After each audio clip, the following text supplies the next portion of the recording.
Ask मुफ्ती तारिक मसूद। बगैर नीयत के बीवी को मेहर देने से मेहर अदा हो जाएगा या फिर इसे देना होगा?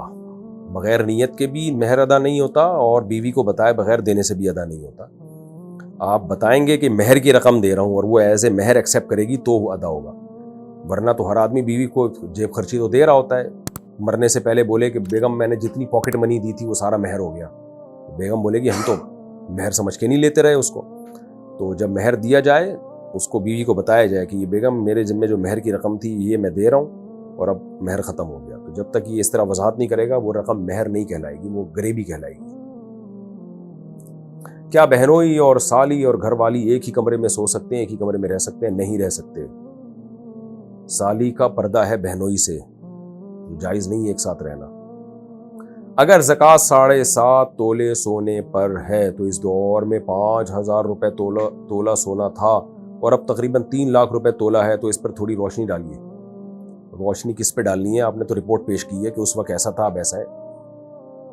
आप शायद इस पे रोशनी डालना चाह रहे हैं कि 5,000 रुपये तोला सोना था और उस वक्त आपने ज़कात नहीं दी और अब पुरानी ज़कात देना चाहते हैं तो किस कीमत पे देंगे? तो अगर खाली सोना ही था आपके पास और 1 रुपया भी नहीं था तो सोने की मौजूदा वैल्यू पे आप ज़कात देंगे, और अगर सोने के साथ कुछ रकम थी तो फिर सोने का निसाब नहीं देखा जाता, 52.5 तोले चांदी की कीमत देखी जाती है, तो फिर कीमत के हिसाब से देंगे। यानी उस वक्त सोने की जो कीमत थी वो कम थी तो उसी कीमत का 2.5% देना पड़ेगा आज आपको। मैं नौ मुस्लिम हूँ, 6 साल पहले मुसलमान हुआ था तो तुरंत नमाज फ़र्ज हो गई थी। तुरंत बोले तो फ़ौरन। 1 साल मुझे नमाज सीखने में लग गया था, तो क्या मुझे क़ज़ाए उम्री पढ़नी पड़ेगी? बहुत टेंशन में हूँ। अगर आपने नमाज़ें पढ़ी हैं तो फिर क़ज़ाए उम्री पढ़ने की ज़रूरत नहीं है। जो सीखने में टाइम लगा, तो जिस तरह बस अरकान भी अगर अदा हो गए थे ना, जैसे आपको सूरह फातिहा नहीं आती थी लेकिन आप सूरह फातिहा सीख रहे थे और जितनी सीखते थे उतनी पढ़ लेते थे, क़याम कर लेते थे, रुकू कर लेते थे, 2 सजदे, जो यानी जो अरकान होते हैं नमाज के बेसिक अरकान, तो आपकी नमाज हो गई। गैर मुस्लिम जब मुसलमान होता है ना तो जितना टाइम उसको सीखने में लगता है तो वो सीखने वाला टाइम में शरअन वो माजूर होता है, तो वो फिर उसकी नमाज हो जाती है। अलबत्ता रकतें और सजदे पूरे होने चाहिए, ये ज़रूरी है। अगर रकतें भी पूरी नहीं थी, क्योंकि रकतें सीखने में तो टाइम नहीं लगता ना, जैसे फजर के 2 फ़र्ज़ पढ़ने हैं आपने, 2 रकतें पढ़नी हैं, तो अब 2 रकतें और हर रकत में 2 सजदे तो करने ही पड़ेंगे।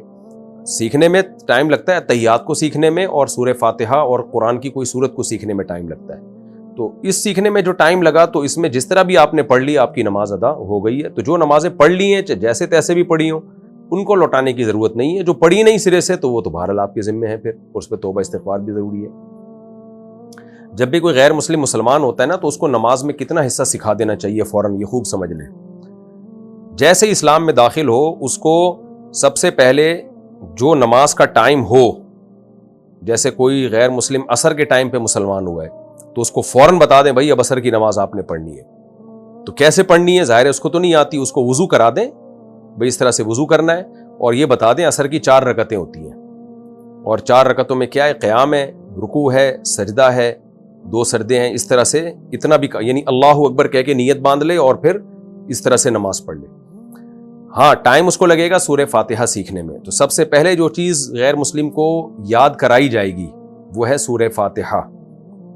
जैसे ही सूरह फातिहा याद हो जाए तो फिर उसको मुख्तसर सी कोई कुरान की सूरत, इन्ना आतईना कल कौसर फसल्ली लिरब्बिका वनहर इन्न शानियक हुवल अब्तर, ये याद करा दें, या कुल हुवल्लाहु अहद याद करा दें। और तीसरे नंबर पे सबसे पहले उसको अत्तहियात याद करा दें। अत्तहियातु लिल्लाहि वस्सलावातु वत्तय्यिबात, अस्सलामु अलैका अय्युहन नबी व रहमतुल्लाहि व बरकातुहू, अस्सलामु अलैना व अला इबादिल्लाहि स्वालिहीन, अशहदु अल्ला इलाहा इल्लल्लाहु व अशहदु अन्ना मुहम्मदन अब्दुहु व रसूलुहु, ये याद करा दें।